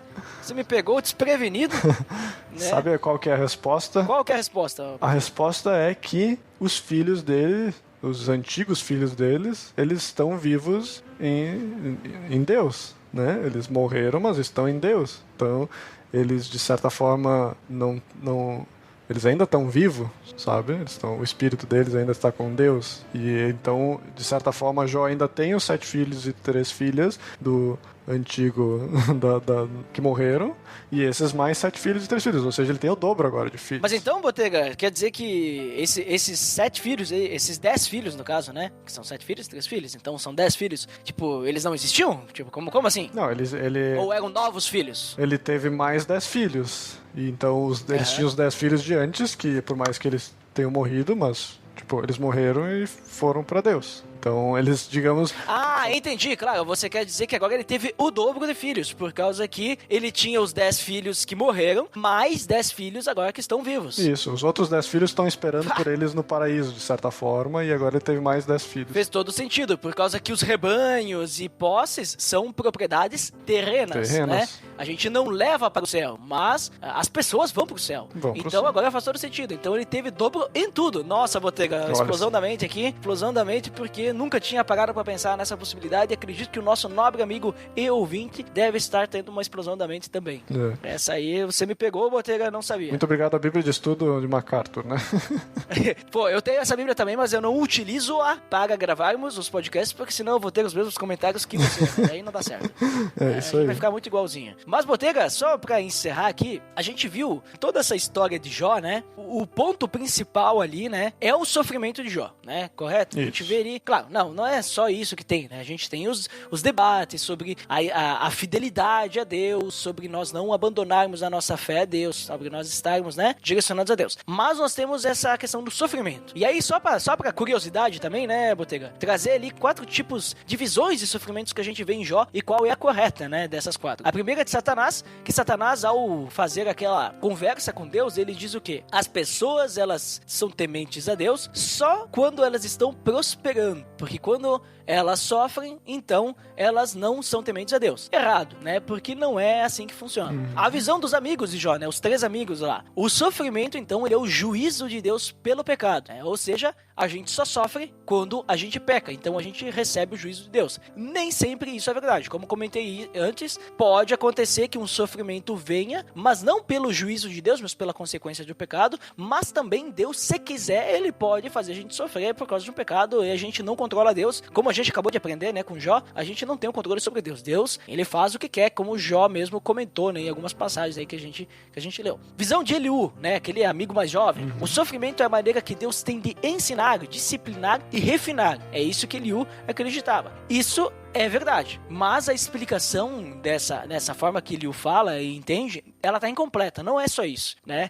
Sim, Deus usa o sofrimento como uma forma de ensino, uma forma de a gente crescer, né? Amadurecer, mas não é só isso. Aí vem a visão de Deus, que Deus fala. O sofrimento nos faz confiar em Deus por quem Ele é e não pelo que Ele faz. Olha né? só. Então, de certa forma, o sofrimento ele vai nos aproximar de Deus sim, né? É uma forma de ensinar, disciplinar e tal, mas ele nos ajuda a confiar e crescer pelo aquilo que Deus é para nós, não pelo que ele faz por nós, não porque depois Deus vai nos reerguer. E isso é o que a gente vê Paulo falando, porque a provação, ela vai produzir uma perseverança, a perseverança vai produzir outras coisas, até chegar na fé, né? E digamos assim, então essa que é a questão, tipo, através das provações nós vamos crescendo, porque nós vamos suportando as provações, nós vamos passando por dificuldades e nós vamos aprendendo a passar por aqueles obstáculos, aquelas barreiras, né? E então nós vamos crescendo na fé. Nós vamos nos aproximando cada vez mais de Deus, porque nós vamos buscar mais a Deus, né? Não tem aquela história, né? A gente busca a Deus quando a água bate na bunda, né? Quando a gente tá na dificuldade. Não deveria ser assim, mas nesses momentos que a gente busca mais a Deus, nós crescemos também, né? Querendo ou não, é difícil, é complicado, é triste, mas a gente cresce também, né? A gente só não cresce quando a gente está afastado de Deus, quando a gente não busca Deus, né? Isso é verdade. Quando deliberadamente a gente não busca isso, né? Só mais uns detalhes, então. Por exemplo, tu falou ali das 3 filhas, e é interessante que ele fala 2 coisas interessantes aí no capítulo 42 que ele fala. Uma que ele fala os nomes, né? Que vale notar, né? Que a gente não soube. Ah, sim, os nomes eles têm um simbolismo, né? Então a Jemima é a luz do dia, a Késia, que até a gente conhece, uma Késia, né? É a doce fragrância, e a Keren Hapuk é uma cor que eles usavam como sombra nos olhos, né? Usavam como maquiagem sobre os olhos das mulheres. Então era uma cor para esse tipo de maquiagem. Então, só um esclarecimento ali, né? E aí depois a gente comenta ali da prosperidade de Jó, né? Que ele morreu ali com prosperidade, seus dias foram contados como bênçãos, né?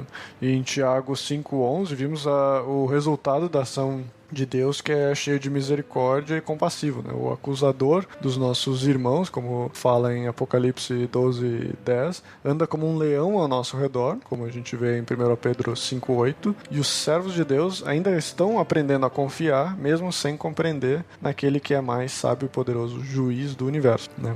Então é um trecho aí que a gente pode ver na Bíblia de Estudo também, que demonstra, que nem tu falou antes ali, do que a gente consegue extrair desse final aí, né? Mostrando que a gente ainda recebe bênçãos cheio do nosso Deus todo misericordioso, né? Exatamente, né, Botega? A gente viveu bastante Jó, né? Viveu bastante. Ele conseguiu ver os filhos e os descendentes até a 4ª geração, calcula, Botega? 140 anos, né? Coisa boa. Pois é, né?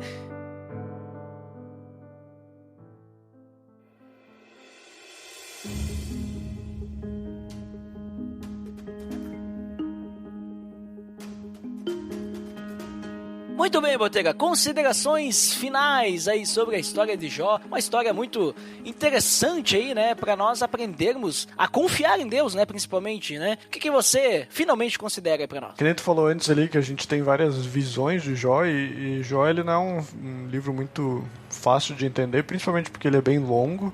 E então tu acaba, se tu pega às vezes alguns trechos pela metade, às vezes tu vai ler, digamos, só o trecho de algum dos amigos do Jó, e aí tu vai encarar aquilo como verdade, mas aí quando tu for realmente ver a ideia do livro, tu vai ver que na verdade o que eles estão falando não é totalmente verdade, né? Então, sabe, às vezes tu usa um versículo fora do contexto, tu vai acabar aprendendo alguma coisa errada, né? Então, o livro de Jó realmente é um livro mais complexo, assim, para se entender, mas ele é um livro cheio de riquezas, principalmente pelos trechos de louvor, de sabedoria que a gente tem no livro de Jó, que a gente acaba aprendendo mais sobre Deus, assim como Jó também aprendeu mais sobre Deus. Mas a gente, que nem a gente voltou antes, o principal motivo ali do livro de Jó, a gente vê dessa paciência de Jó, como a gente sempre fala, e a gente sempre tem que trazer para a nossa vida atual, né? A gente sempre tem que lembrar que, apesar de a gente ter,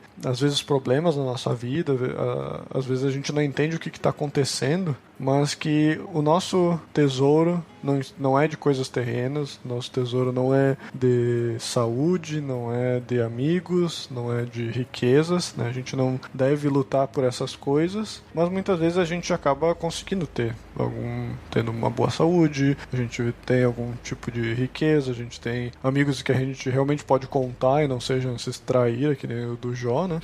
Mas Mas de qualquer forma, a nossa maior riqueza está no Senhor, não está em coisas materiais. Então, que por mais que a gente sofra aqui por coisas que às vezes a gente não entende, a gente tem que saber que os caminhos de Deus são mais altos que os nossos, né? Que a gente tem que sempre, mesmo que a gente receba um conselho de alguém, de algum amigo próximo, a gente tem que sempre trazer isso à luz da Bíblia e não tomar isso como verdade, ou mesmo de um pastor, né? De alguém que seja de alguma igreja, a gente não tem que tomar isso sempre como certo, como por muitas vezes a gente lê os trechos dos amigos de Jó e a gente pensa que aquilo, é verdade, Jó tá sofrendo por algum pecado, Jó tá escondendo alguma coisa de nós, né? Mas a gente sabe desde o início ali de que Jó era um homem íntegro e por mais que ele tinha coisas erradas, ele fazia os seus sacrifícios e ele se arrependia do que fazia. Então que a gente deve buscar ter uma vida dessa forma também e, claro, não esperando que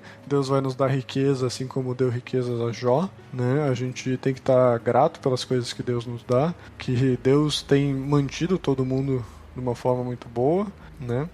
Eu sempre agradeço todos os dias pelo cuidado que Deus tem pela minha vida e por mais que às vezes a gente tenha algum problema acontecendo, principalmente quando é problema de saúde, como a segunda intervenção do inimigo ali, né, foi na questão de saúde, que às vezes que mais nos abate, né, e às vezes a gente chega a questionar Deus, né, por que essas coisas estão acontecendo, né, mas a gente tem que ter a mesma atitude de Jó, que é confiar na soberania de Deus, confiar de que os caminhos deles, o caminho de Deus é correto e o nosso que a gente é enviesado por alguma ideia que às vezes não está certa, né, e que a gente tem que acreditar que mesmo que a gente venha a morrer, que algum ente próximo ou amigo venha a morrer, a gente sabe que tudo isso tem algum propósito e que e aconteceu por causa que Deus permitiu que isso acontecesse e a gente vai entender muitas vezes esse motivo só quando a gente estiver com Cristo e com Deus na eternidade, né? Isso aí, Botega, muito obrigado pela tua consideração final e também pela tua participação aí nesse episódio aí, sempre nos trazendo aí comentários e explanações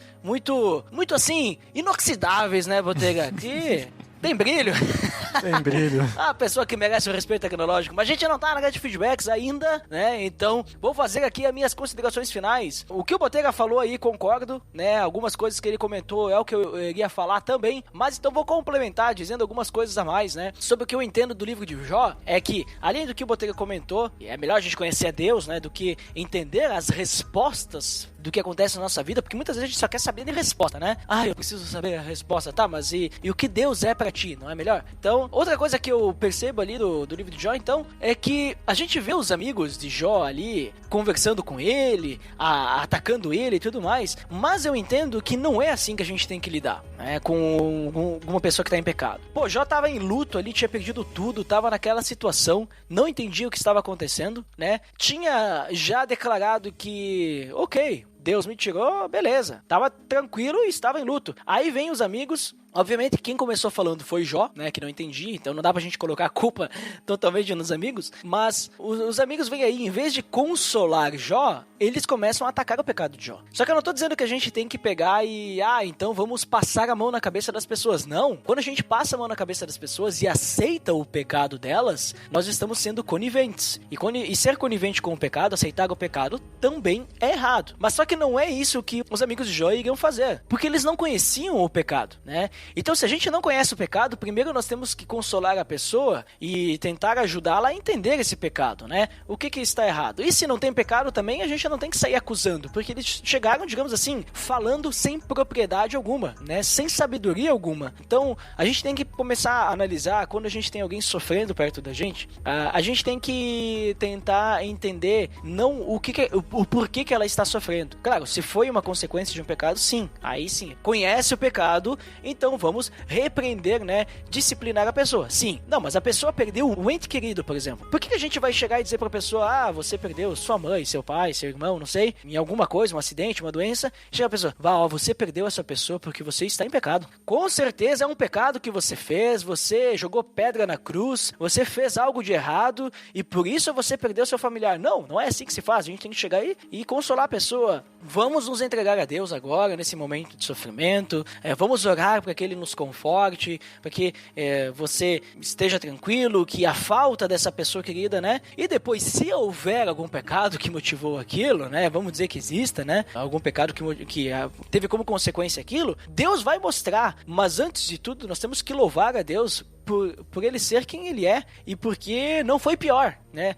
Mas como poderia ter sido pior para Jó, né? Ele perdeu tudo, até quase sua saúde. Olha, ele não perdeu a vida, né? A vida dele foi poupada, então poderia sim ter sido pior. Então, eu acho que a gente tem que pensar nisso, né? Quando a gente for amigos de Jó, né? Quando tiver alguma pessoa numa situação que nem Jó, a gente tem que pensar no que Deus é para aquela pessoa, né? Não querer achar as respostas e querer atacar a pessoa. E olhando para Jó, então, né, podemos ver o principal exemplo dele é o seu início e final de vida, né, que ele era um exemplo, uma pessoa temente a Deus, e no final, então, ele reconheceu que estava errado, reconheceu que ele mesmo falou besteira. E muitas vezes a gente também fala besteira, né, Botega? A gente fala coisa que não sabe, a gente toma conclusões que não deveriam ser tomadas, e a gente muitas vezes acusa Deus pelos nossos próprios erros, muitas vezes. Então eu acho que o Jó, eu aprendo bastante isso. Eu não aprendo com a paciência dele de ter esperado Deus. Não, eu não vejo isso como o maior atributo de Jó. Eu vejo o maior atributo de Jó o fato de que quando Deus falou para ele, você está errado, ele disse, ok, eu estou errado e eu admito que estou errado e eu reconheço que o Senhor é grandioso, o Senhor domina sobre toda a terra e só o Senhor pode restaurar a minha saúde, só o Senhor pode dizer como tem que ser a minha vida. Essa entrega total de Jó, eu acho e que é realmente o maior exemplo que a gente pode tirar aí, né, na minha opinião. Certo, Botega? É isso? É isso aí. Então, beleza, pessoal. Obrigado por quem nos escutou até aqui e pra quem fica pra área de feedback até daqui a pouquinho. Pra quem não fica, então, até o próximo episódio. Até mais!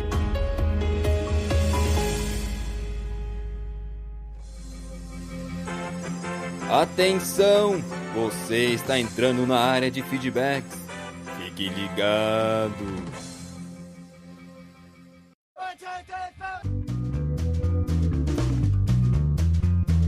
Estamos na área de feedbacks do PADD. Uau! Digo Dandeco, você aqui mais uma vez. Sua voz nunca falha nesse momento.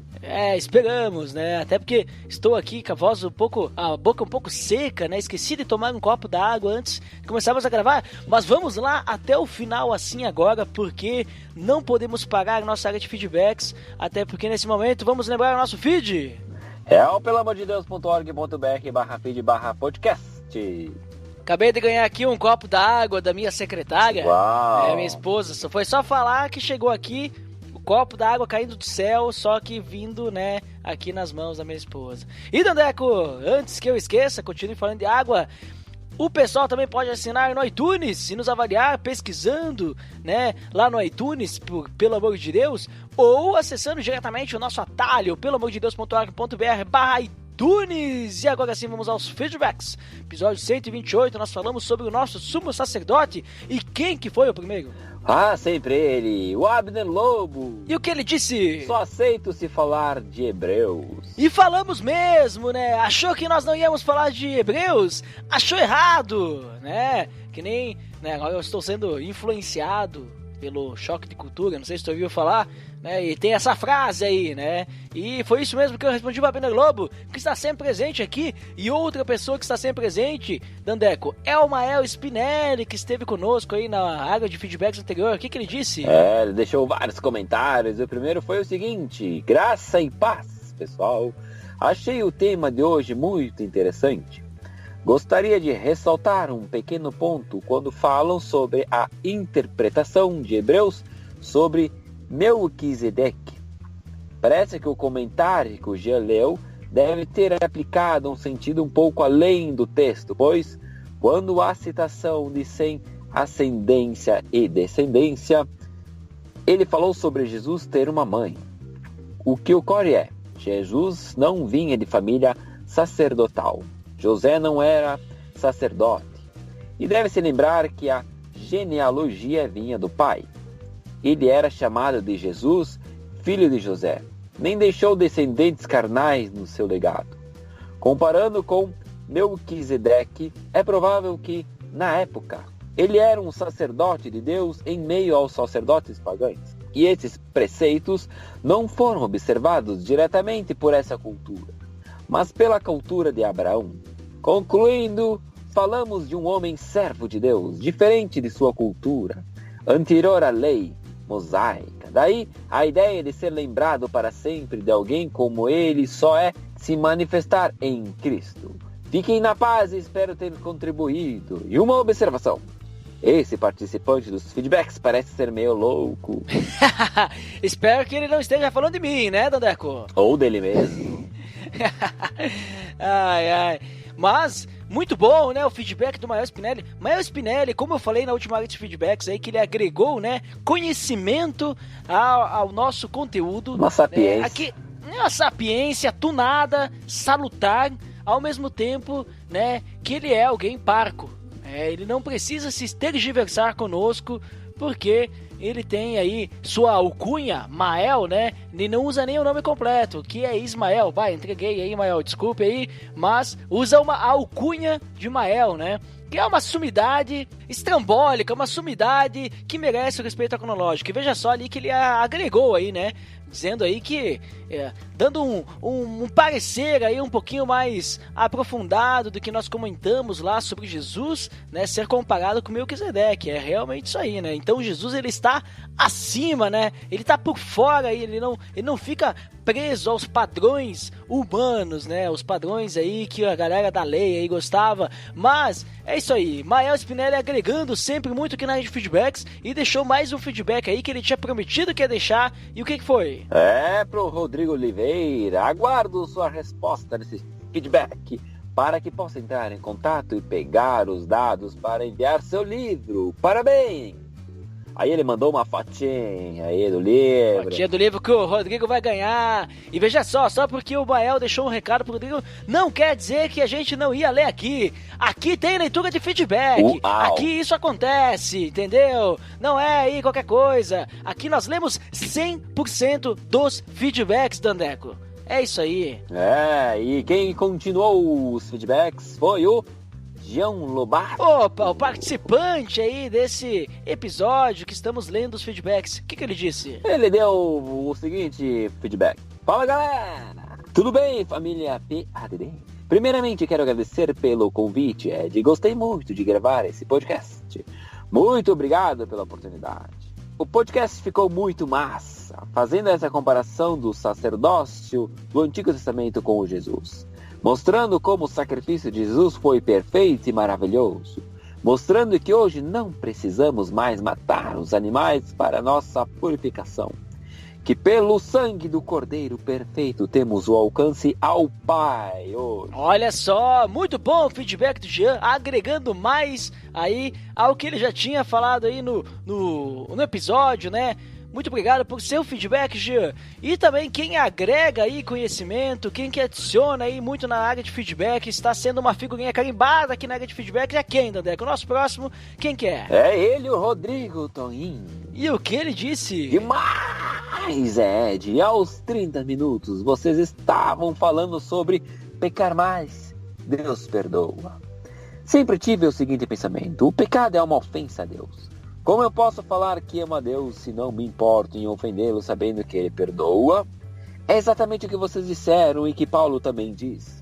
Se uma pessoa peca pensando que Deus perdoa, não está se importando em ofendê-lo. Alguém assim não me parece um convertido. Talvez um convencido apenas. Abraço! Um abraço, Rodrigo. Rodrigo aí, né, Dandeco? Uma pessoa aí subjetivamente qualificada. Uma pessoa que helps, né? Tá aí ajudando, educando aí, que na área de feedbacks, né, Dandeco? É, uma pessoa aí que, como você diz, merece esse respeito tecnológico. Quem que merece também o nosso respeito tecnológico? Uma pessoa inoxidável, Dandeco. Quem que é?